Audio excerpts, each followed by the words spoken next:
that day, if our positions were switched, would our fates be different? Would I have your life and you mine?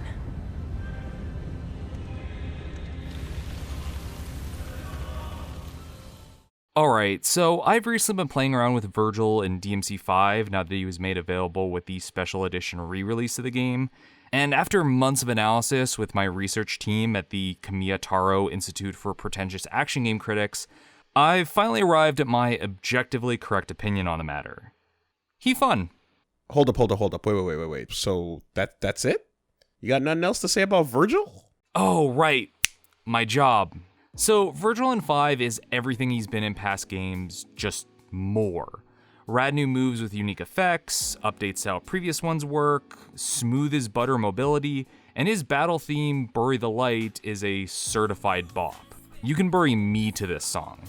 I don't think I'd be going too far to say he's not only my favorite rendition of Vergil, but my favorite character to play as in the entire series. And I came to that conclusion after only playing him for about a day. And a major reason I know for certain this is my favorite version of Vergil is that since I have the pre-existing condition of not owning a next-gen console yet, I had to wait for the DLC to release on PS4 a month after DMC5 SE dropped. So while I stewed in my anticipation, I felt motivated to play through all the other special editions to refamiliarize myself with his moveset. So I got fairly accustomed to the various iterations of the character. But it was while I was judgment cutting my way through DMC4's legendary Dark Knight mode that it dawned on me that I've never really covered any of the special edition remasters of these games in great depth before, which is a real shame. Revisiting these games reminded me how much this series has evolved incrementally through its special editions and how important they've been for its longevity, especially because this is where Vergil's gameplay exclusively resides. Despite being a fan favorite and iconic rival character, playable Vergil has always been relegated to being locked away to post-launch DLC or remastered re-releases, even among non-DMC games that he guest stars in. And that's disappointing. While he isn't as flashy as his brother, Vergil has a style all his own and deserves his time in the spotlight. So I figured it might be time to rectify one of my many mistakes I made while making my older DMC content. And finally take a look at what makes the special edition releases of the Devil May Cry games so exceptional. And no, the poetic irony of Vergil's special edition appearances being relegated to a separate video on this channel, as I decry that very thing, isn't lost on me. But hey, I get to milk yet another DMC video out of them, where I mostly just tack on my thoughts about an individual character, so you could say I'm at least learning from Capcom's example. So now with our motivation at an all-time high, let's dig into the complicated and special history of Devil May Cry's many remasters, and examine how Sparta's second favorite son has gradually evolved over the last 15 years. Welcome to my Devil May Cry Special Edition retrospective.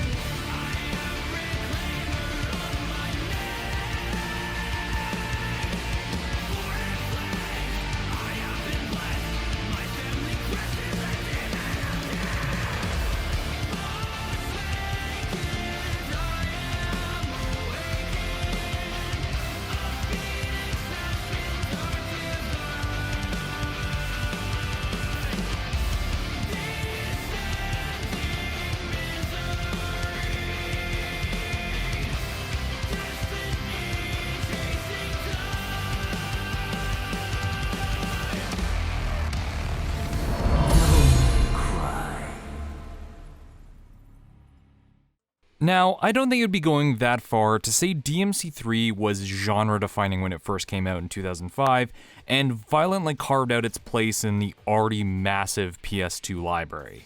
While DMC1 established the series by laying the groundwork for what Devil May Cry as a series would be known for, 3 took it a step further and solidified it. A complex and nigh-bottomless combat system, endearing characters, wacky cutscenes that masked an underlying depth, DMC3 was the full package, and even now sets the bar for what a stylish action game can be. So when it was officially announced at TGS 2005 that Capcom would be putting out a special edition re-release of DMC3 that would be adding in more content early the next year, fans were pretty ecstatic. Keep in mind, this was before DLC was an established thing, so re-releasing an updated version of something less than a year after a game had been put out was sort of an average concept at the time, especially coming from Capcom. I mean, how many versions of Street Fighter II were there by 2005? Plus, 3 admittedly had things that needed fixing, at least in the West, as Special Edition was used to amend the decision to make the North American release of the game actively harder in every difficulty setting compared to the European and Japanese versions, because we heard you talking smack about how we made DMC2 too easy, so we're gonna break your kneecaps. But rather than just change it to be more in line with the other SKUs, a new very hard mode was added to replace the West's hard mode, meaning that SE provided a wider variety of challenge that could be set for players across all regions. Among the list of other notable additions to the game, 3 boss fights against Jester were also included, the first encounter being mandatory to progress through Mission 5, and the other 2 being optional for extra red orbs and style points. And they're okay. I don't find these fights as annoying as others seem to, but they also don't stack up to the best bosses in the game. And when 3 has collectively some of the strongest of the series, that's a noticeable step down. If I were to compare him to another boss fight, it would be the Gigapede, as it's a lot of waiting around for the chance to wail on him, avoiding a few flying orbs, rinse and repeat. Meaning the fights lack any real dynamic engagement in comparison to battles against Cerberus or Agni and Rudra. 3SE would also take the opportunity this re-release provided to take the Bloody Palace from DMC2 and put it in a game that you'd actually want to grind through 10,000 levels with. For those unfamiliar, Bloody Palace is a game mode where you progressively work your way up floors through waves of enemies, making it a great spot for red orb grinding and practicing the combat without any of those pesky puzzles or cutscenes getting in the way. Prior to the Void from 5, there was never a good place to just sit and experiment with the various gameplay systems in active combat without going through an entire mission. So Bloody Palace filled the role of practice mode for most of the series, and after this would become a staple of the franchise going forward. But of course, this is all preamble as we get to the actual main course of 3SE.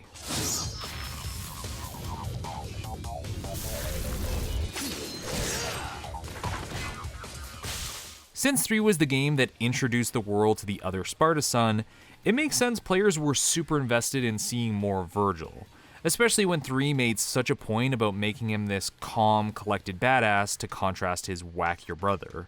So while it might sound silly to shower a game with praise for adding in a single character and re-releasing it, and trust me, there's stuff to say about that, one of the most standout aspects of DMC3 was the level of expression players could get through the combat with Dante. So providing you with an entirely separate character with their own gameplay style to explore was honestly a big enough deal for a lot of fans as it was.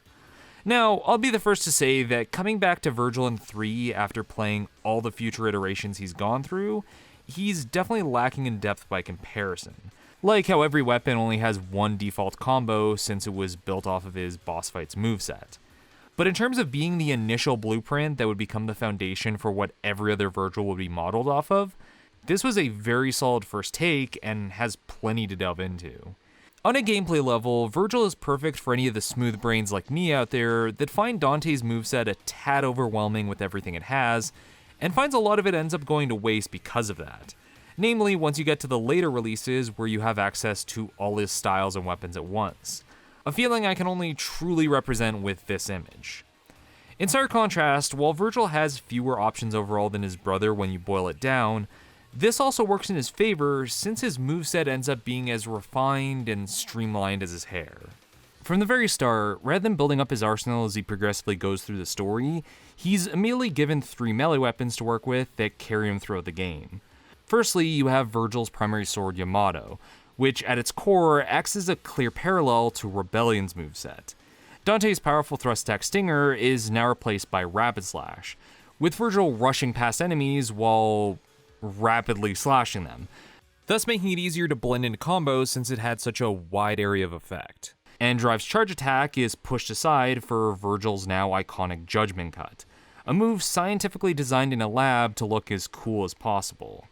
What makes Judgment Cut even better is that it can be charged coming off of any of Yamato's attacks, thus allowing for fluid transitions between combos, and can be repeated consecutively if timed right with enough practice, perfectly suiting the character's air of polished control. In order to go with Vergil's design as an Akira Kurosawa fan though, Yamato has a few underlying benefits hidden underneath that are essential to using it effectively. Namely, by taunting and finishing off its sheathing animations rather than immediately canceling them to go into another attack, as that boosts your style and fills up the DT gauge much quicker, something that's important to make the most out of Vergil's entire moveset.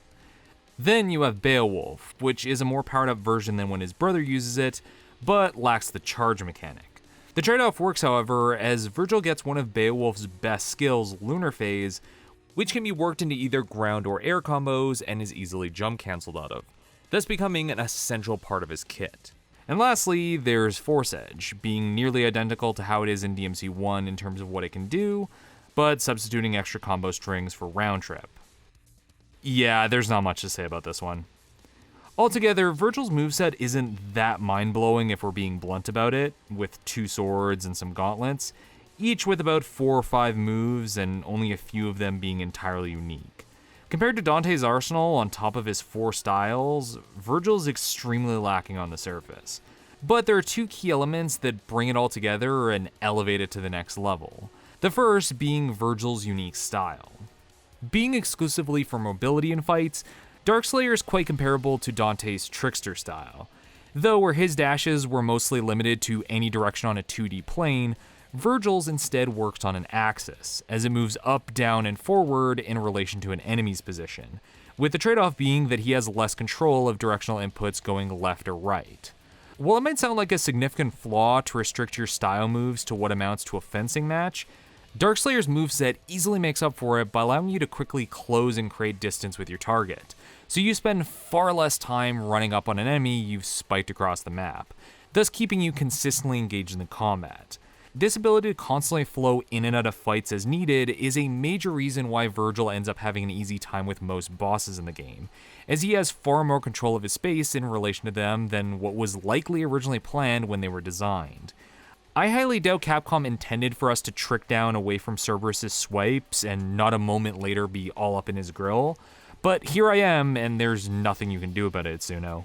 Plus, since the teleport has built-in invincibility frames where Vergil isn't physically there, it means it can be a useful mechanic for dodges if timed well, even if you aren't technically moving anywhere. However, since Vergil presents himself as a noble warrior who values precision, he ends up not using any firearms like his dishonest brother, which would put him at a major disadvantage with some enemies. But this is covered instead by having him summon ethereal swords as a way to strike from a distance, which brings us to his second key design element. You see, despite the lack of heat he's packing, summoned swords actually end up being far better than pretty much any of Dante's firearms could be for one simple fact. They act independently of Vergil's body instead of requiring a physical animation to shoot. Now, that might sound like a very minor, superficial detail for nerds, but this means you can play with the variety of formations summon swords have in tandem with Vergil's other attacks at the same time, which is why Vergil's playstyle is the first time in the series where remapping your controls wasn't just an option, but essential. This is because having summon swords on the face button near the melee attack as it is on the default controller means you have to choose between firing and attacking, or you can move the shoot button over to a separate shoulder trigger and be able to do this. And going forward, this will be the standard assumption for all Vergil gameplay. On top of not interrupting other animations, Vergil's summon swords also create a shield to surround him, giving him extra hits mid-combo, or you can redirect them at a single distant enemy with either Storm or Blistering Sword, but it comes at the cost of some Devil Trigger meter, which is where things like Yamato's Sheath DT boost mentioned earlier come in extremely handy for building up consistent fuel, thus creating a constant feedback loop between the mechanics as they naturally feed into each other. Or you can do it the easy way and taunt while juggling enemies with your Spectral Sword since they can't even interrupt that. Yeah, this is an honorable way to fight. Vergil's playstyle is all about being stylish in a way that's unique to his personality in comparison to Dante, from Yamato's emphasis on completing animations smoothly to Darkslayer's mobility. Though with how it's put together, it can be very easy automatic to spam moves in the same way that you would in the base game and be able to get away with it no problem, making Vergil feel like he isn't his own unique character in terms of gameplay quite yet. But we'll put a pin in that for a moment. Plus, if you can beat the game on hard mode, you also unlock Corrupt Vergil, who represents himself after losing to Mundus after the events of DMC3, and changes his DT to Nello Angelo from DMC1 with a slightly modified moveset that's weightier than his base form, which is a fun detail even if you only get brief moments to play around with it. Sadly, however, as much as I can praise Vergil's combat, the game doesn't make the most out of having a new character with its mission structure. Because like a kid whose mother doesn't love them as much as their other sibling, Vergil's campaign itself ends up sharing everything with Dante. Level design, music, enemies, bosses, all the same as if you were playing as Dante, with nothing unique to highlight Vergil's own style, which as stated earlier was copy-pasted from an already programmed boss fight. The opening cutscene starts off implying that this campaign will be the events of 3 from his viewpoint, beginning with his own ascension up the Tenement Gru, but then you get tossed into Dante's Mission 1 at his then unnamed shop. Vergil doesn't even get his own battle theme, and all the boss encounters against himself are simply recolored to look like Dante. Honestly, as much as I can appreciate the core enjoyment of Vergil being added in for his gameplay, it does feel like wasted potential for his character and the game itself that he wasn't better utilized here. I mean, credit where it's due, this is something Kingdom Hearts did fantastically with its Final Mix re-releases, as it used the chance to better flesh out the game both mechanically and narratively. Man, when I started this, I did not think I'd be complimenting Nomura in relation to Devil May Cry. But hey, this is the first time Itsuno & Co. ever did a special edition, so I'm certain this isn't going to become a recurring issue or anything. Now, I'm not one to give a mathematical value to an experience that isn't quantifiable, but overall, I'd score this 8 Vergils out of 10. Now I'm a little motivated. Before moving on to the next game, however, I do have to bring up a different but related elephant in the room first. That being Devil May Cry 3 Special Edition for the Switch.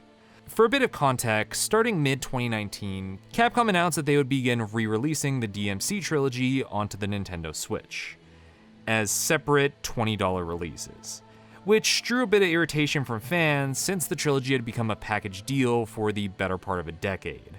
In a mild defense, I can see porting to the Switch likely taking a bit more work by comparison than getting it onto the newest version of hardware it already existed on, which means more development costs. But separating up the trilogy did feel slightly scummy since you could get them together on every other piece of hardware for significantly less. Also, as a small addendum here, props to the Capcom marketing intern that was tasked with creating a trailer to make DMC2 look good. Because if I didn't know any better, I'd be fooled into thinking this seemed kind of fun. Anyway, after the one-to-one basic ports of 1 and 2 lowered everyone's expectations, we got a curveball with the announce of DMC3 for the Switch, as Devil May Cry producer Matt Walker came out to say that there was going to be something extra added into 3 as a way to celebrate its legacy. What was it going to be, the fanbase collectively asked? Mario outfits? Dante and Smash? A humorous third hypothetical? But after much anticipation, from the comfort of the most luxurious broom closet in Capcom HQ, Matt Walker finally revealed that it was the introduction of the style switching mechanic from DMC4 and 5, which had never been part of 3 outside of mods, the ability to freely switch between all weapons in combat like in 5, and a co-op Bloody Palace mode. And while these might sound like minor changes, these updates to the mechanics effectively make 3SE into an almost entirely different game, at least from a gameplay perspective. Now, anyone who knows me knows that I hold DMC3 in extremely high regard, and I always like the idea of having to work within the PS2 game's original set weapons restrictions, since it made a challenge out of experimenting with different loadouts, yet easier to focus on the weapons you were exclusively using rather than getting overwhelmed with options. But for a lot of players, being restricted to 2 weapons and a single style at a time definitely felt like a hindrance, especially coming back to it after later games did away with those restraints. So seeing the game drop the Rock Lee weights and allowing you to fully maximize your combo potential is fantastic. Being able to freely swap between styles means Gunslinger is now something you actually want to experiment with during fights, since it's no longer something you're stuck with for an entire mission. Maybe take Artemis and Spiral out of the trash while you're at it. The same thing could be said for Quicksilver and Doppelganger, since it never really made sense to restrict your options for styles that consumed your DT gauge, while also taking away your moment-to-moment moveset. DMC3 was already a game with a wealth of combat depth, but these two simple changes utterly shatter the skill ceiling so that it has even more potential for players to get into combos. Then lastly, there's the local co-op Bloody Palace, where another player can join you as the other Sparta brother to get to the top of the challenge mode. Since it appears to function off the already existing doppelganger feature where you can have a person use the second controller to take over, there isn't a ton to say about this mode other than the fun novelty of destroying bosses with a friend, especially when there hasn't been any real rebalancing of the game to flesh it out further than the base concept, and it's limited solely to local co-op, meaning I haven't gotten to really experiment with this setting much personally since I don't have any friends who are good enough to play with me at home. So we're gonna move on. Now, with all this praise, some of you might be wondering why I brought this up as a touchy subject. Well, it's that little addendum of for Switch, meaning these changes are exclusive for the Nintendo console and no other previous releases. So if you want any of these features on any of the non-Switch versions you might have purchased, well, get to modding or eat dirt. Admittedly, I'm not a developer or publisher, so I can't speak to the exact mentality for why Capcom decided to make these choices, nor what factors go into these decisions. My best guess is that the new features are a good way to upsell yet another re-release of a decades-old game that's on nearly everything already, so you don't want to put them on other releases that would detract from those initial sales. Though it's implied that Matt Walker pushed for these changes specifically for the re-release on the Switch when they started working on the port as a way to give fans something extra after all these years. So it's not as if it's impossible that the updated version won't appear on other platforms in some way, shape, or form. But considering the amount of time some players have bought the HD collection in the past already, it does feel like a thumb to the eye that it's exclusive to one platform alone that some might not want or have. Anyway, enough of this complicated, controversial shit. Let's get back to talking about fun game experiences with no complications attached. Fuck! Alright, I get it. Reboot bad, fuck you to meme, it shouldn't have been a DMC game, blah blah blah. We've done this dance before. But DMC Devil May Cry, especially the Definitive Edition released a couple years after in 2015, is an important point in looking at how Devil May Cry as a series evolved through its extended versions. So we really should talk about it. And in its defense, DMC's Definitive Edition is the most substantial re-release in the series in terms of improving on the base game, rather than simply adding on more features. Granted, it had the most to improve on, but as an incredibly mild defender of the reboot, I'll take the win for what it is. Obviously, DE was less of a here's more of that game you love like when 3 was re-released, and more on the side of, oh my god, we hear your complaints, please stop screaming at us, sort of revision to things. But the developers did try to improve the experience in ways without completely scrapping the entire thing altogether, and I think that's worth some props. To start off, an unlocked 60 FPS was enabled for the Definitive Edition, as the 30 FPS limit of the original release was a major sticking point for a lot of people, despite the original having the feel of 60. A manual target lock-on was also finally added, color-coded enemies were reworked so they no longer cause you to bounce off them like a bumper car if you hit them with the wrong weapon, and it just causes less damage with zero stun effect. And then there's the simple things like the ability to disable the timer for Bloody Palace so players could go at their own pace, and removing some of the more cringy dialogue that felt out of place even in this game. The world is at last your bitch, as am I. Nothing left but to grab it by the hair, bend it over, and... On top of all the other changes, Hardcore mode was implemented as a way to rebalance the game so that it played closer to the original series, meaning the Devil Trigger no longer caused enemies to rocket into the sky, the style gauge raced slower and decayed faster after complaints it was too easy to abuse, enemies hit harder, and parry windows were trimmed down. With DMC Definitive, Capcom and Ninja Theory were attempting to make a compromise by bringing the game more in line with what fans of the original wanted, but not completely disregarding those that liked what the reboot did, which is a tough balancing act to try to walk, since it's like trying to get people to agree on their stance on Scub. And that's why some of the updates were treated as a toggle feature rather than a forced change, so players have the ability to cater the game to what they specifically want from it. So while the game was extremely controversial with the DMC fanbase when it first came out, which has now mostly turned into an indifferent shrug with the release of 5, I'd argue the fixes and design changes that Definitive Edition brought in cemented DMC as the best stylish action game coming from the West when it comes to its combat. Sure, that bar is about knee-high as of right now, but I haven't encountered anything that surpasses it in terms of raw depth yet. Some might still grimace and whine whenever DMC Devil May Cry is brought up, but there's a reason why there was a niche combo video scene for the reboot as long as there was. And in fact, that community is a huge factor for how Definitive Edition was improved on. In the extensive changelog/design doc that was published with DMC DE, the combat designer for the game directly credits style videos and PC mods for the game for the changes that were implemented. For example, Kablui's fire rate was specifically modified to be faster so that the average player would be more interested in using in battle, since the long cooldown between shots in the original build tend to put them off from using it more, as designers notice when going over videos of gameplay. But this didn't take away from the canceling tech style players use to get the fastest shots out possible. One of the most interesting notes to me though was the fact certain bugs were intentionally left in, or just slightly tweaked, because they were found to be fun mechanics that added to the ways players express their own style.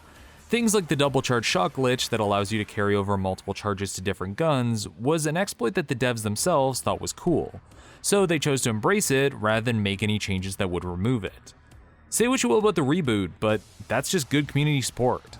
And probably the most strange decision, however, the Definitive Edition wasn't made available for the PC, despite the fact it was largely built off of the back of the PC build by Q-Lock, the studio who created the port itself, meaning every change implemented is exclusive to console players. And to further rub salt on the wound of the PC master race, many of the best mods that were originally created for the base game were lost due to the site that hosted them being scrapped, with many of the better game-changing ones not getting saved or re-uploaded. Thankfully though, the most important one was salvaged. Fallaste. Mi nombre, por cierto, es Dante. While I'm obligated to talk about DMC Devil May Cry again, it would be worth addressing the DLC that came with it since I never covered it before, which seemed to be a huge oversight in my previous videos according to fans, despite it not fixing any of the points I made against the base game when I talked about it originally. But that's besides the point. Now, admittedly, Vergil's downfall did come out a couple months after the original release of the game, meaning it isn't unique to the Definitive Edition and was simply added to the package deal along with some of its own fixes. But considering it's post-launch DLC nonetheless, it's still worth covering here, especially since it's a Vergil-centric campaign and it serves as an interesting contrast to the rest. What I mean by this is that DLC and stylish action games always seem to be between, here's a new character in the same campaign as before, go nuts, or we made this brief little campaign unique for this character for $5 that you'll blow through in an afternoon. And considering the time and cost that goes into making a fully fleshed out combat system, this dichotomy does make sense. However, it means that these things are consistently caught between length versus unique content. For me personally, I prefer the latter where I can, since it's a great way to flesh out someone like Jetstream Sam, who doesn't get the screen time in Metal Gear Rising that he rightfully deserves, so his DLC allows for his own personality to shine through in his own campaign. In that same way, Vergil's downfall is used as a way to explore the other Sparta brother after the events of the game in a way the base story couldn't, doing the most with the character on a narrative level than any of the other iterations that we'll be getting into because the DLC was designed to be about him. And considering the sniper rifle abortion of a character we were left with, you can only really go up from there.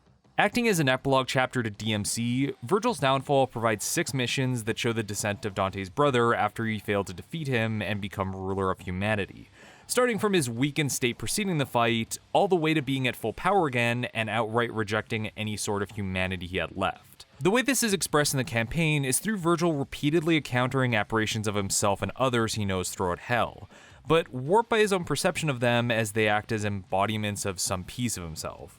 Hollow Vergil represents his own self-doubt, Hollow Cat represents his humanity, becoming crueler after killing her, and Eva represents his origins as being half angel, choosing to embrace only his demon side by the end when he abandons her. You see, he starts the campaign with messy hair, but when he turns evil at the end, he slicks it back, like the old Vergil y'all like so much. Please love us, oh God, please!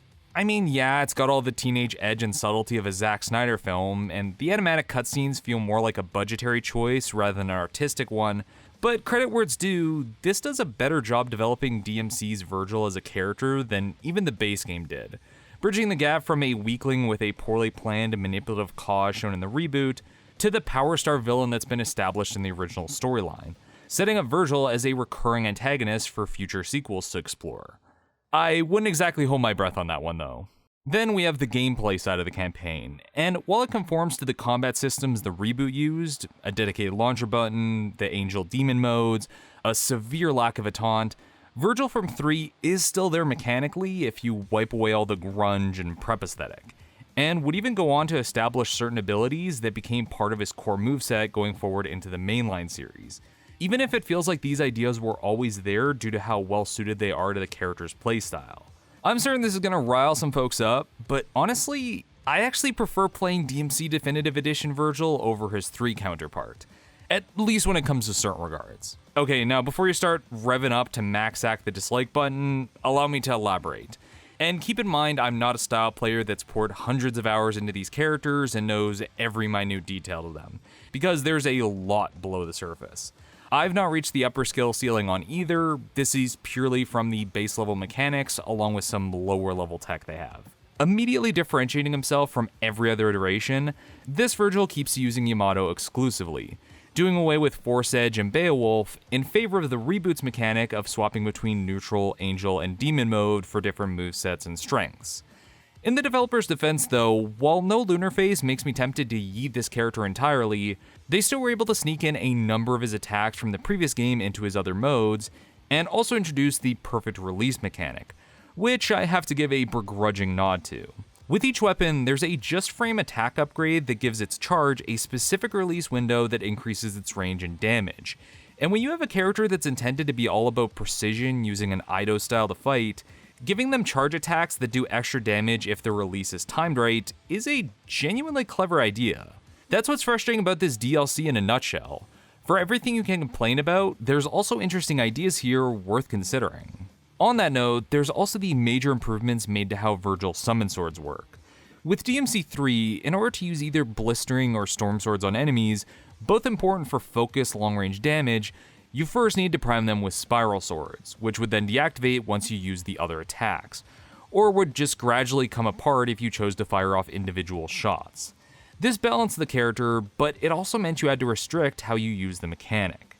So Ninja Theory instead chose to separate them into their own attacks that are instantly executed once you do the input, which to me opens up his combat potential exponentially considering you no longer lose spiral if you want to use the other attacks, and gives you better control of the other two in the moment. However, due to the original release of the game lacking a lock-on system, the directional inputs for the attacks are a tad whack, with Blister having you hit jump with shoot, and adding in a double forward motion to do storm swords, requiring some practice to reliably use. So one step forward, one step back, I guess. Admittedly, while he doesn't have the same mechanical nuances to his weapons and has all the weight of a helium mallet, this Vergil's strong point is all in his mobility and enemy control. His trick was tweaked to more resemble Dante's trickster style in the OG series, where it's no longer dependent on enemies and moves specifically in the direction you're pointing to, along with its original vertical mobility. This change was likely made because Vergil in DMC incorporates the angel and demon pull mechanics from the base game, so having Trick do essentially the same thing but in a more limited capacity didn't entirely make much sense. On the subject of the lift and pull system, the mechanic doesn't have the aggressive chain grapple that Dante has, instead working into the way summon swords fire off independently of Vergil. So it has a more fluid feel to how it works into the flow of combat, since you don't have to stop attacking to reposition anyone. What further adds to this is that nearly every attack of his allows you to leave a sword embedded into an enemy when fully leveled, essentially placing a marker on them so you can easily pull them back in a fight, since you eliminate the need to even send out a sword to grab your dance partner for another round. And since any move that causes Vergil to teleport can cancel out of pretty much any move or combo, he has incredible freedom of mobility in the moment, which is important with how the game likes to cluster enemies together. Finally, there's the last big mechanical change that's added in the final mission of the campaign. After Vergil overcomes and vores his hollow self, he unlocks his doppelganger ability, which acts as his Devil Trigger equivalent over Dante's auto launcher color filter. Elaborating on Dante's doppelganger in 3, where it imitates everything he does exactly, this one is set to its own neutral, demon, or angel mode separate from the main body, along with specifying its lag time between your attack and their follow-up. By giving you that extra body in combat, this allows for even more dynamic combos while it's active, since the delay and different modes can create some interesting setups. So while transforming into a cool demon form is rad in of itself, I'd say Doppelganger provides far more opportunities when it comes to interesting tech. Well, at least in relation to 3, but we'll get to that later. However, mechanics only go so far if it's not in a game that allows them to be explored to their limit. On a very basic level, Downfall's design isn't structurally different from Dante's Limbo missions in the base game. A lot of floating platforms with the occasional angel pulling sequence. The real difference that is worth noting is the enemies that were used in these sections as a way to work with Vergil's shifting gameplay, both for better and for worse. Even before the Definitive Edition changes were made, the lead designer of Vergil's campaign had the foresight to remove color-coded enemies from the game, as they wouldn't have clicked with his combat strengths compared to Dante and just were seen as a problem. For that same reason, Tyrants and Butchers were heavily pushed out of the base difficulties too, as they would have been even more of a pain to fight against until you have the right tools to handle them properly. What is questionable though is also removing the Dream Runners, as it feels like a missed opportunity to take away an enemy type entirely focused on dodging and countering, when that would have perfectly fit into how Vergil works. Instead, Downfall introduces Wisps and the Imprisoner into its roster of demons. Wisps are specifically used to emphasize using his summon sword attacks to open them up before completely unloading on them, and their Berserker state keeps you from using the demon pull as a complete crutch.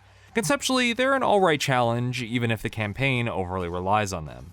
The Imprisoner, on the other hand, is a war crime on the genre, being all about outright halting your mobility, throwing up walls of debris that can't be moved through or destroyed, which is entirely counterintuitive to what makes Vergil fun to play here.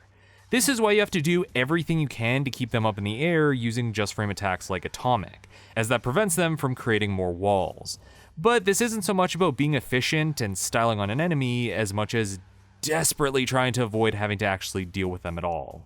I'm not a game designer with a degree in gameology, but that reads as something that should be tricked away from at all costs. And on top of all of this, we still can't get a proper Dante boss fight. There's ample setup for one with how the campaign's set up, but nope. Here's a little boop to the chest and then he's dead. Even in this DLC designed for Vergil, it's still too costly or difficult to invest in making a unique boss fight where he fights his biggest motivation for wanting to get stronger. Instead, he gets his own Vergil fight where he fights his hollow self, which, similar to the Imprisoned, has its own issues with breaking the flow of combat.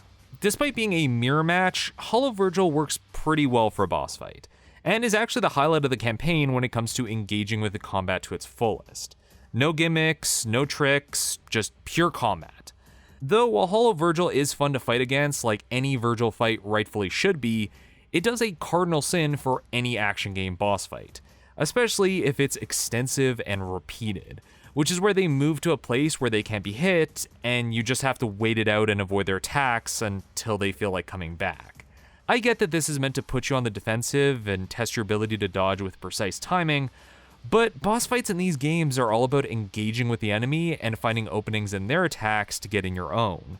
So this sort of thing is always a pace killer and gets old very fast with how long it can go for. So between the revamps to his moveset, the new mechanics introduced, and the incredibly hit or miss campaign, I'd give this a score of 7 Vergils. Where's your motivation?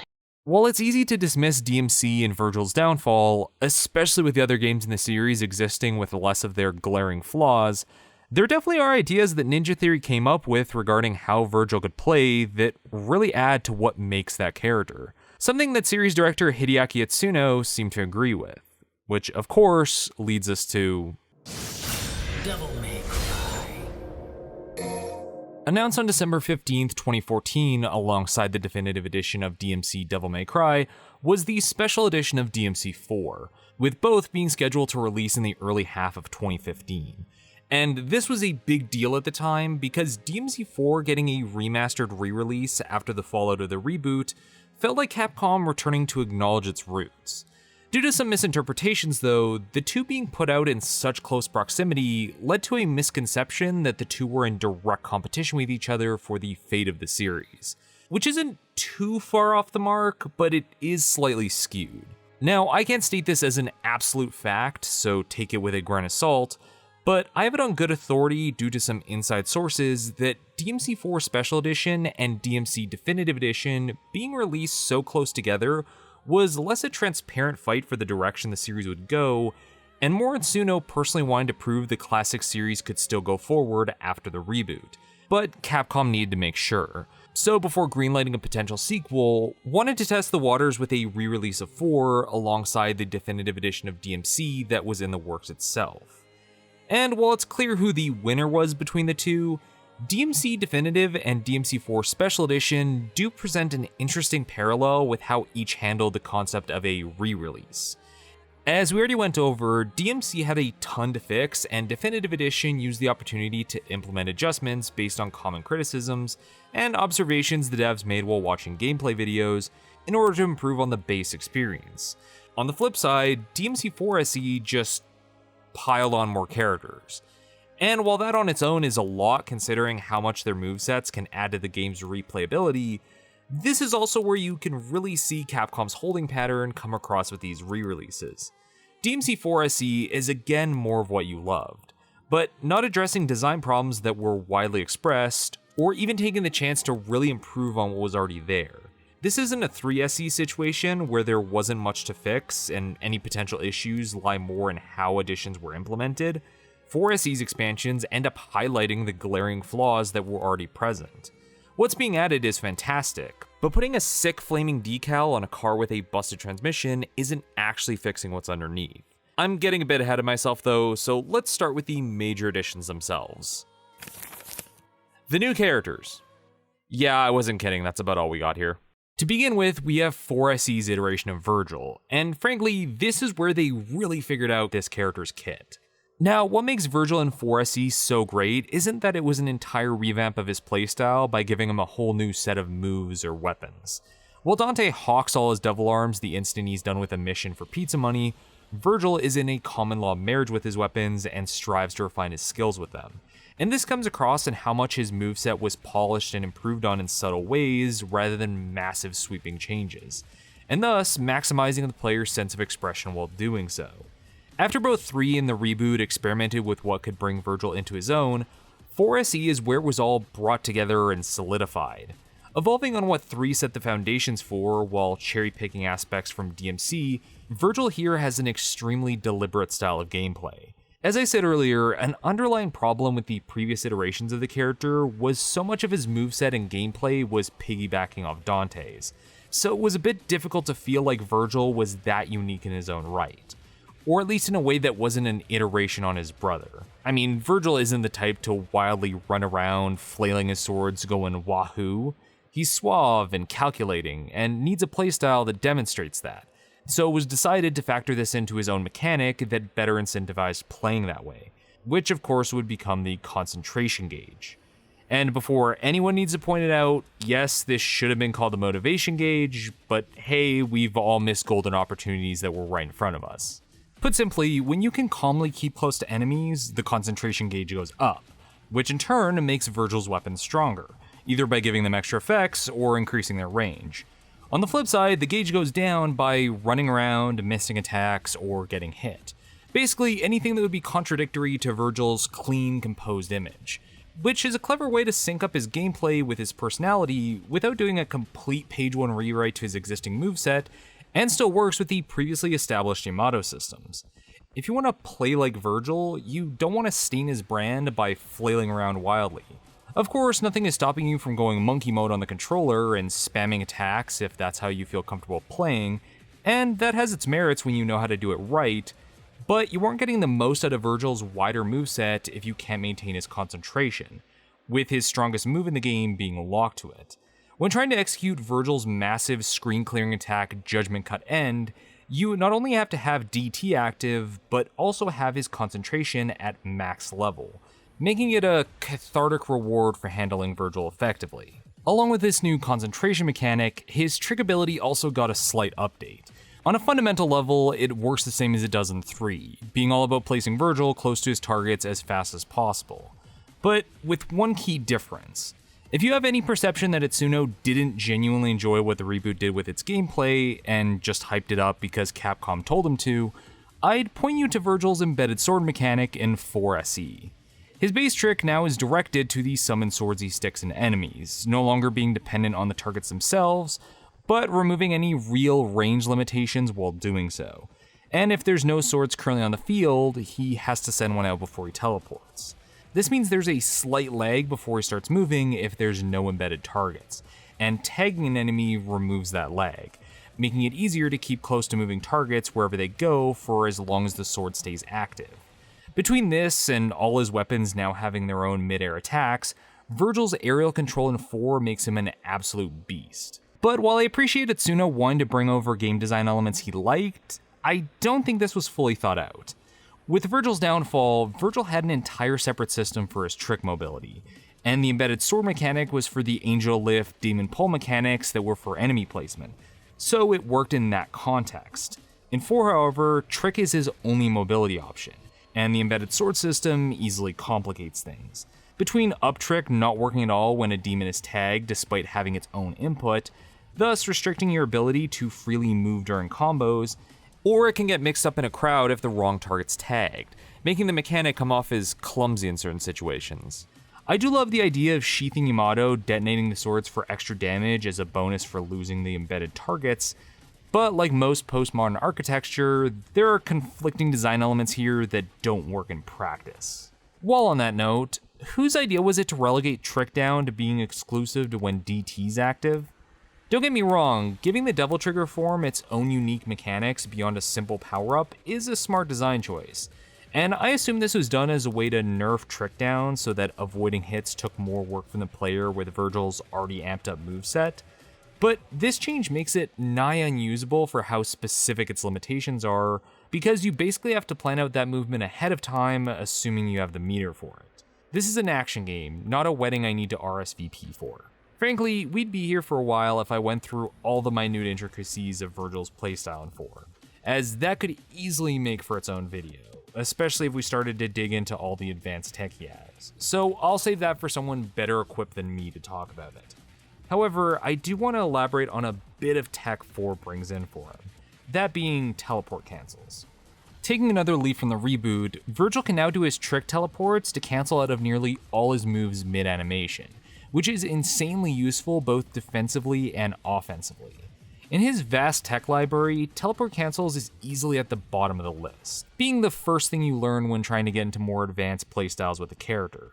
But this is a big thing for what makes Vergil so fun to tinker with in 4, since a vast majority of his moveset can be trick cancelled, even if you're canceling into the same move you were doing as a way to maximize its effectiveness. This is what turns Lunar Phase from a single cool flip kick into Vergil's spinning wheel of death, as long as you can keep the rhythm of it. Honestly, compared to his DMC3 iteration, where Vergil has his strong points but is balanced decently within the existing game due to his own limitations, Vergil in 4 takes the game and breaks it over his knee. The concentration gauge at max makes him deliberately overpowered, Judgment Cut End is easy to spam if you know what you're doing, teleport cancels are simple to execute and abuse, and that's just the most obvious details. But you know what? That's what I love about him. If I were playing Vergil during my first playthrough, completely destroying the balance of the game would obviously be a major problem. But as someone who'd gone through DMC4 a fair few times already by the time I really started digging into Vergil's systems, I get a lot of enjoyment out of his playstyle. It's like unlocking the final weapon in a game that completely melts enemies.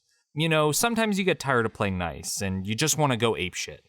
All things accounted for, I'd give this a 9 on the Vergil scale. Don't get so cocky. Now, if you want a more balanced breakfast, there are the 2 other new characters in 4. Don't be late for the party. Yes, along with Vergil, both Lady and Trish were also added into DMC4 SE, which was a big deal when it was first announced because it was the first time Lady was playable in a game, and Trish's first time being playable in a functioning game. Am I too mean to DMC2? Nah. With Lady, her core design principle was basically, what if you took Dante's gunslinger style from 3, removed Artemis, Spiral, and every melee weapon from the equation, and created an entire moveset around what was left? And for what it is, it works well enough. Alright, let's unpack that loaded statement. To start off, Lady has 3 guns for various uses. A shotgun for strong close range hits, pistols for consistent long range shots, and a rocket launcher for breaking the Geneva Conventions, with her Clean bayonet giving her some rudimentary melee attacks. Because she has such a major firearm-focused way of playing her, this creates a perception that she's meant to be played at a distance, but that is easily the most boring way to engage with her combat, since her best attacks and combos are when you're close up. Instead, I'd say it's about knowing what weapons are best for what distance, and how to position enemies right to make use of that. Like using her handgun's 2-hand launcher to send a demon into the air before hitting them with trigger happy uninterrupted, or getting a bit of space to charge up for a full-powered shot from Clean Anne.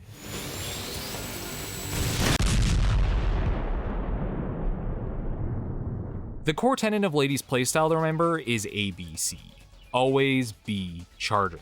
If you're using either the pistols or shotgun, there's never reason to not be charging them up so you can use their level 3 shots for max damage, since the charge does not interrupt her melee or style attack. To make this easier in the moment, Lady does get her own gauge next to the health bar like Nero or Vergil, which indicates both what level of charge a gun is at and how much charge is left to get to the next, giving you consistent feedback on how much time you have before you hit level 3 or how much ammo is left in shotgun's bank.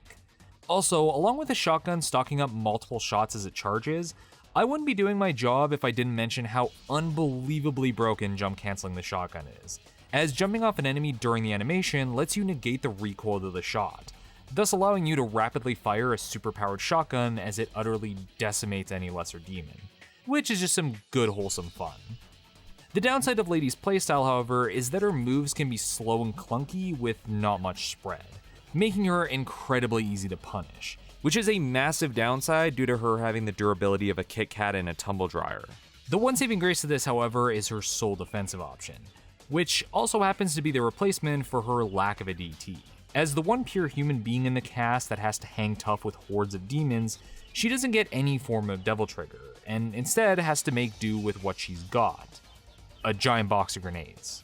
Replacing any type of super form, Lady instead does a screen-clearing explosion with a handful of grenades. The more DT you build, the bigger the explosion. The obvious benefit to this attack is that it acts as a massive super move to deal damage to everything surrounding her. But the secondary benefit to Burst is its defensive abilities, as it's fantastic for interrupting enemy attacks mid-combo since it triggers the instant you activate it no matter the situation. So it's great as an emergency out when you're in a tight spot. The caveat to this, however, is that aside from not having any healing benefits like a normal DT, Burst is an all or nothing sort of deal. Once you use it, you use everything you've saved up. So if you accidentally graze the button for it by accident, well, tough shit.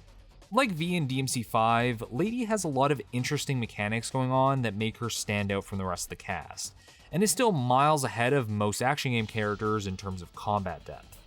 However, she does feel more like a proof of concept than a fully fleshed out idea, highlighted most by the fact that the best strategy for every boss fight with her is waiting for them to get vulnerable so that you can start charging for a max burst shot. She's just missing something to fully bring her together.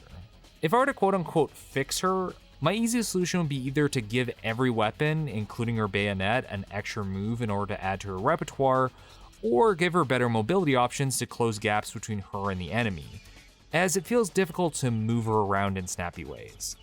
Hell, you could just give her a shotgun move similar to Nero's Gerbera in 5 that gives her more mid-air mobility, and that alone could do wonders for her ability to get around in a stylish way. Anyway, enough about Lady. What about Trish? Now, this might be my personal preference for Punch Girl speaking, but Trish is honestly one of my personal favorite characters to play as in the series, as she has a decently varied moveset that is all kept to a single set of weapons. Style button is for Sparta attacks, melee is for Electric Bare Knuckle, neutral shots are for Luce and Umbra, and inputs on shoot pull out Pandora, thus completely removing the need to weapon switch mid-fight. On the face of it, this may sound like it extremely limits her moveset, and it definitely does in a couple ways, but it's how it all comes together that makes it so refreshing. Effectively, throwing out Sparta is the cornerstone of her moveset, since sending it out is how you switch between the variant attacks Bare Knuckle has. At default, holding back with Bare Knuckle does a Rising Dragon move that launches her up with anything in front of her, but while Round Trip is active, it changes to a Charge Volcano attack that does massive damage to the surrounding area. So bouncing between Electric Wing God Fists and Helicopter Spin Kicks, Trish has a fast, snappy playstyle that is balanced by giving her lengthier combos in order to get the max payoff at the end, like her Bare Knuckle B combo concluding with her practicing her downswing. However, while I say Trish is one of my favorites to play, do not confuse that with me saying she's the best character to play. Of all the characters in 4, she's actually the weakest, both in her attacks and how she's used. While Sparta is the sword of legends in the lore, in Trish's hands it has all the impact of a wiffle ball bat for how little damage it's actually doing once you get into the higher difficulties, which means a large amount of her moveset doesn't feel useful, so it's nearly always better to just toss it, literally speaking. Similarly, Pandora has its uses, with Revenge being a must-use in specific situations as one of her most powerful moves if it makes full contact, but because of its startup time, along with a more nuanced input to them, Trish ends up extremely lacking options when it comes to her long-range abilities. Though considering how much was put into her 2 melee weapons, this was probably intentional, making Lady all about firearms and positioning, while Trish is all about up-close crowd control. However, this limitation of their moveset does end up highlighting a key failing of how 4SE handled these new characters. When actually going through the game with any of these 3, it's transparent there wasn't a ton of consideration with how these characters were designed in relation to certain enemies or bosses that already existed in the game. So they either completely break encounters or just make you want to snap your controller in half. The best example being Trish having about as many satisfactory answers for dealing with the Blitz as I would compared to every other character, making any fight with an already frustrating enemy into a no fun zone. Also, I wouldn't be doing my job as a bitchy DMC fan that wants the best story told with its campaign if I didn't yet again reiterate the lack of actual narrative content in this special edition too. As a clear example, Vergil's campaign appears to be framed as him visiting Fortuna years before the main story, and encountering the demons that were already there, at least by what the cutscenes at the start and end imply. But again, you go through all the same story beats as the main campaign with all the cutscenes removed. To be clear, I'm completely fine with reusing assets and enemies for an expansion campaign. I don't expect a next-gen remaster to create dozens of new enemy types and arenas because the budget would not likely allow for it. But it continues to feel like Vergil is underutilized when it comes to how these stories could better flesh him out as character, or what he was even doing in Fortuna at the time, which is actually important for the ongoing story for how Nero got there. The only unique story bit here is Vergil being thirsted over by this one woman in the opening cutscene. Instead of adding to or recontextualizing the overall experience, these extra campaigns not only remind you about the glaring flaws of DMC4's level design and lack of narrative structure, but put it under a massive Madison Square Garden-sized spotlight, as you end up doing both Nero and Dante's halves with zero real changes of substance.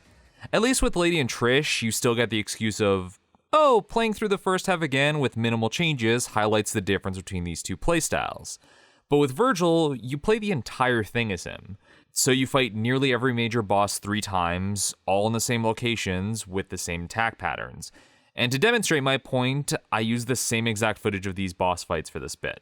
But that's why I have to bring up the other noteworthy addition of DMC4 SE, Legendary Dark Knight mode, which was made solely to make the argument that Muso and stylish action games are 2 different things, that much more frustrating by mashing them together. Originally included in the PC port of the vanilla release to show off what the game could do with more power, LDK mode is where the new characters of the game actually get to stretch their legs a bit, as all of them have some form of AoE attacks that make it fun to blast through waves of enemies with the same gleeful viciousness as Reddit destroying a hedge fund.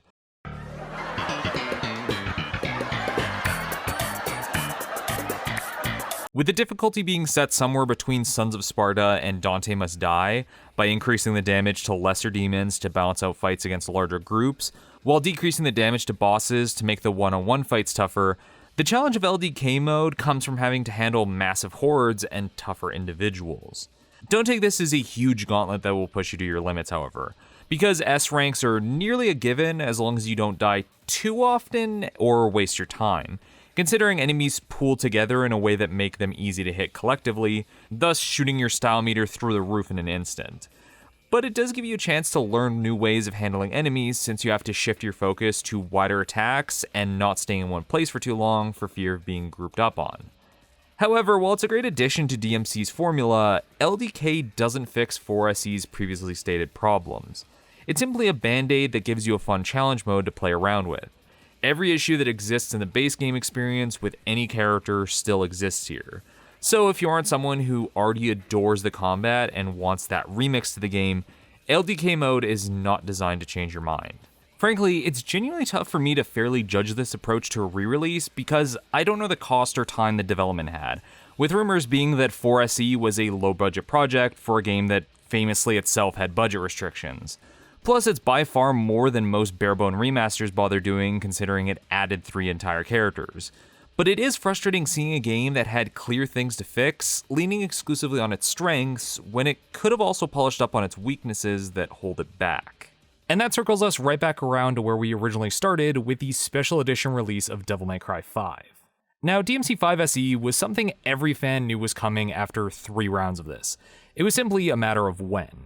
But that didn't stop fans from pestering any Capcom or DMC-related social media with Vergil when posts for over a year.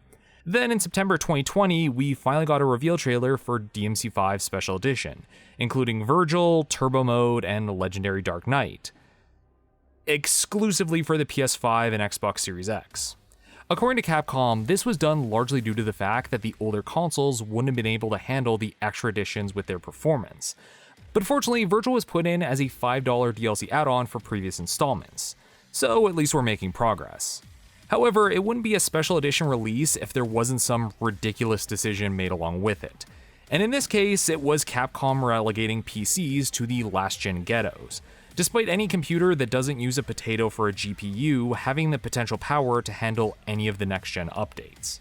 But hey, that's what modders are for. So a special shout out to Hitchhiker, Dr. Penguin, Cyan, Litamy, Dante, Razor, and everyone else involved in doing the extensive mod work to bring the special edition experience to PC, along with adding in extra systems like co-op and PvP. Honestly, going into any of these in detail would take a hot second with how much they can change what playing this game is like, and we're already going past an hour here. So instead, I'll leave a list of links to mods worth checking out in the description, with Cyan's collaborative cheat trainer specifically covering most bases by putting a majority of them into one place. Anyway, what about the actual content provided by Capcom themselves? Well, after praising what the modders have done, this is a tad awkward. Compared to even DMC4 SE, what 5 brings on the surface level is pretty paltry since it's one character and a game mode from a previous entry. Not to look down on the clear effort that has to go in at the AAA level of coding and programming, but as the series has progressed over the years, what we've been getting in these re-releases has gone down in direct correlation with how lavish game development has gone up. And that's worth at least addressing. But I'd be flat out lying if I didn't own up to the fact that this is some of the most enjoyment I've gotten out of these games with how much work that's clearly put into refining this one character. So I could bang on for a third time about the negatives of how it's a phone-in campaign, missed potential, yada yada yada, or we can skip all that and go right to talking about why Vergil is such an outstanding addition to the game. Now, after DMC4 SE, it appears that Itsuno and the rest of the development team saw the grievances of how Vergil was a tad overpowered for the game, so they clearly weighed their options on how to handle this, and then went, what if we did that again, but more? To put it in simple terms, if Vergil in 4 was his previous iteration on steroids, 5 Vergil is on crank on top of that, giving him a new Doppelganger DT, a Sin DT, and even more ultimate moves along with Judgment Cut End for his other weapons because they were feeling left out. It might be all the muscle memory I've developed playing through his various other forms, but Vergil in 5 felt broken the instant I picked him up, as I was able to nonchalantly S-rank all of Devil Hunter on my first run-through after I had purchased all his skills, despite not having touched the game for the better part of a year. In a direct contrast to his human side V, who's incredibly fragile and struggles the instant he loses one of his summons, Vergil is by far the most powerful character in the game, even at a base level. Appropriately fitting the idea you're playing as the ultimate big bad at the end of this saga, the sheer freedom of expression Vergil has effectively shatters the limiters to the point that it also shatters any semblance of balance this game could have once you have all his tools at your disposal. Even Furies, who are infamous for being style blockers in the base game, turn into an absolute joke against Vergil, which is certainly satisfying in its own way. Yeah, it's not so fun when I can teleport wherever I want to, huh? According to Matt Walker, Hideaki Atsuno had said he'd wanted to keep Vergil feeling fresh in DMC5. We'd like to make sure that the player's image of Vergil stays intact, so we added elements that will ideally emphasize his uniqueness. While building on his uniqueness, we also took care to ensure that the fun of Vergil doesn't overlap with that of the other characters. Fucking killed it. So sick. Along with his polished up moveset, what makes Vergil really stand out here compared to the rest of the cast is the extra fluid feel to his mobility.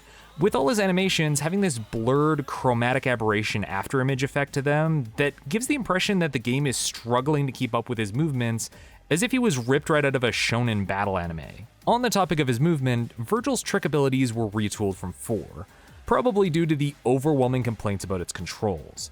Keeping the embedded sword system, Trick Up is finally usable while an enemy's tagged, as long as you aren't locked onto anybody.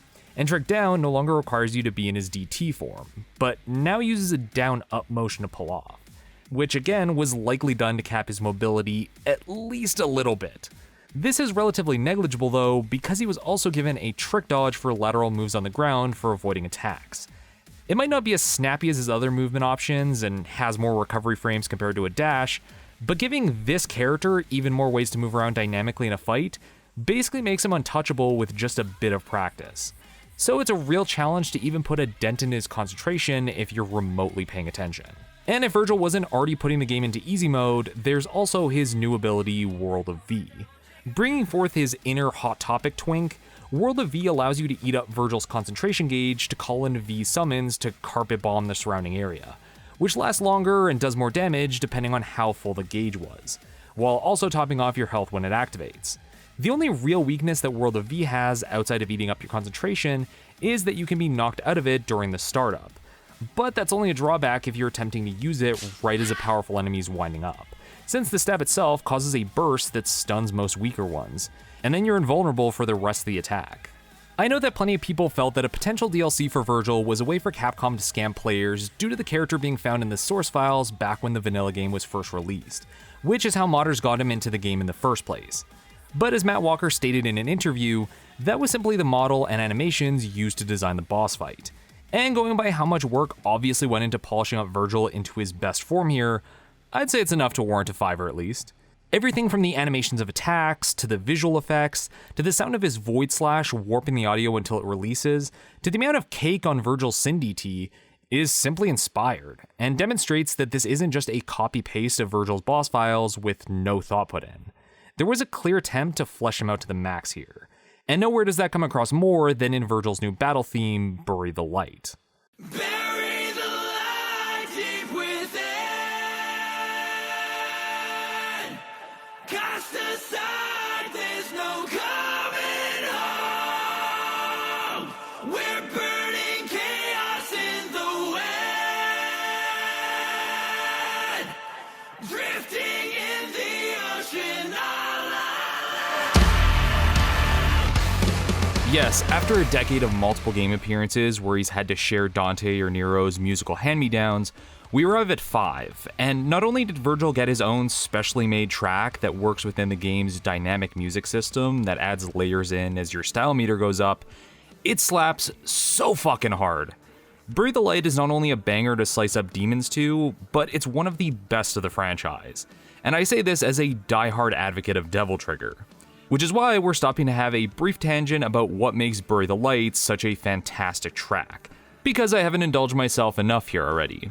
To start, what elevates Bury the Light so high is that, like the rest of the battle themes of DMC5, the music is intended to be representative of the character it's paired with, but takes it to the next level by telling Vergil's story throughout the series from start to finish, both in its lyrics and the musical motifs it incorporates.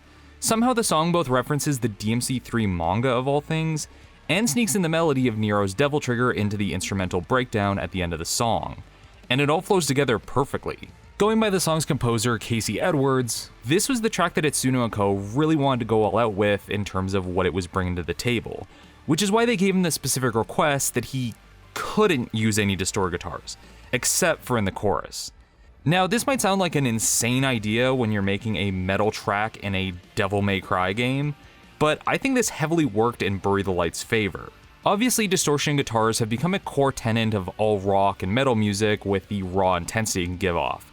So the development team likely wanted to go in the other direction by giving Vergil's song a more polished, refined sound to fit with his image, and then unleash that power during the chorus to add in some extra punch. Vergil's all about that Ido style in fights, so you might as well have a theme that reflects that. Plus, since Casey was forced to get creative in composing within that limitation, he ended up emphasizing the bass of the track instead, which gives it this distinctly powerful feel in comparison to the game's other battle themes. But by far my favorite little detail of the song is actually right before the second chorus. After the lyrics, 2 souls once lost and now they remember at the end of the second verse, alluding to V and Urizen becoming one right before the climax of the game, just before the next chorus of I am the storm that is approaching crashes in, a violin solo sneaks into the mix, the instrument that V uses during his taunts. It's already impressive working a violin into a bombastic metal piece like this, but it's done phenomenally. Not only in the composition, but how it reflects the story of Vergil's character being conveyed through the music. Casey Edwards, you goddamn genius. From the lyrics to the composition, you can feel how much love and attention went into making this track one that you could hear 100 times and still feel just as hype as the first. This is honestly what was missing from Vergil's downfall on a presentation level. Bury the Light is dripping with that 2000s Crush 40 butt rock, but rather than pretending it's something to be taken super seriously, it revels in that aspect, which by the merits of the My Chemical Romance principle of cheese, it circles right back around to being awesome. Bury the Light wasn't just a this theme feels fitting for this character, it's a genuine celebration of the character, camp and all. Alright, so with DMC5 we got the ultimate form of Vergil's gameplay and a unique battle theme to go with it that takes playing him to the next level. But there's still one more depressed pizza-eating elephant in the room. Now frankly, if 5SE concluded with yet another clash of Vergils, that would have been a huge disappointment. And I think Itsuno and team understood this. So after years of waiting, we finally got what DMC fans have been crying for years to get. A proper Dante boss fight as Vergil.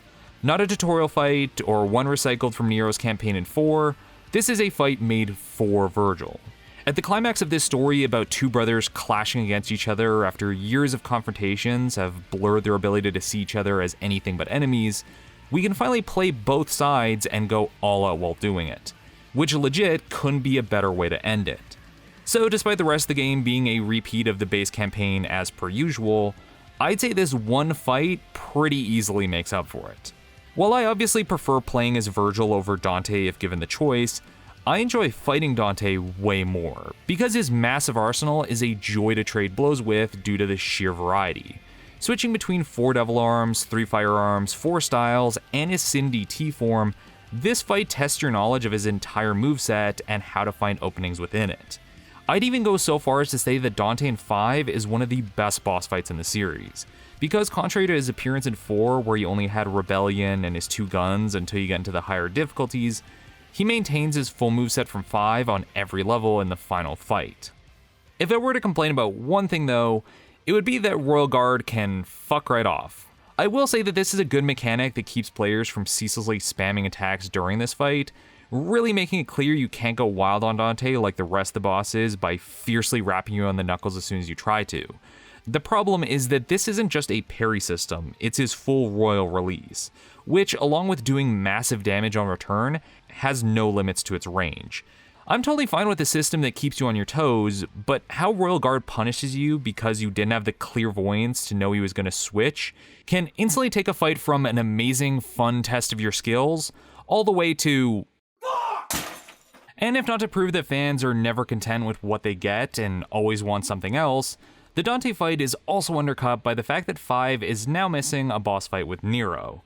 The moment in Mission 20 where Vergil's son arrives to knock his father around is instead replaced by a second, tougher Dante boss fight where he's more aggressive with his moves. Now, there's absolutely no doubt that a Nero boss fight was on the table when this was originally being planned out, since the ending of Mission 19 still has the setup for his arrival in his new DT form. so I have to assume that there were complications in actually implementing it, either having to do with cost or some restrictions involving Nero himself. If I were to hazard a guess, my best assumption would be that creating a boss fight with this character would be frankly nigh impossible to balance if he had a majority of his kit from 5 along with his new Devil Trigger, since plenty of his mechanics would be anti-fun to go up against as a player without making massive adjustments to them. Could you imagine trying to fight an AI-controlled enemy that could hard grab you or send out homing rocket punches with minimal telegraphing? But man, even if I can understand the decision, I'm still left thinking what if though. Maybe in another decade, we'll finally get that father-son boss fight from the other side. Or someone will just mod it in. All things considered, my complaints here are pretty negligible because this Vergil is everything I could reasonably ask for in a playable character. By combining a crazy moveset, a high skill ceiling, incredible presentation, and a classic battle theme, Capcom finally made me feel like I've truly stepped into the shoes of a final boss. And for that, I have to give this a Vergil scale rating of 10. This is the power of Sparta. Now, I usually try to end these longer videos on some major theme that brings it all together. Something about artistic collaboration or letting things go. And I could easily reach for some point about how nothing's perfect on its first attempt and progress is always messy, but I honestly just wanted to talk about the design of a character I find cool. What, you thought there was some grander meaning to this? No, I just really like Vergil. I even tried to truncate this down to what I found to be the essential points, but that still ended up fulfilling the requirements for documentary feature at the Oscars. It's honestly just fascinating seeing a single character evolve solely through their mechanics, even when their core design has largely remained the same over 15 years. At the heart of Vergil and DMC5 is his original style from 3, which is a testament to how well designed he was when he was first conceived all the way back in the Bush administration. It's easy to complain that it's just copy and pasting his moveset across games, but when the creators essentially nail the character's ethos perfectly on their first go, there's no real reason to fix what ain't broken. Don't you dare say it.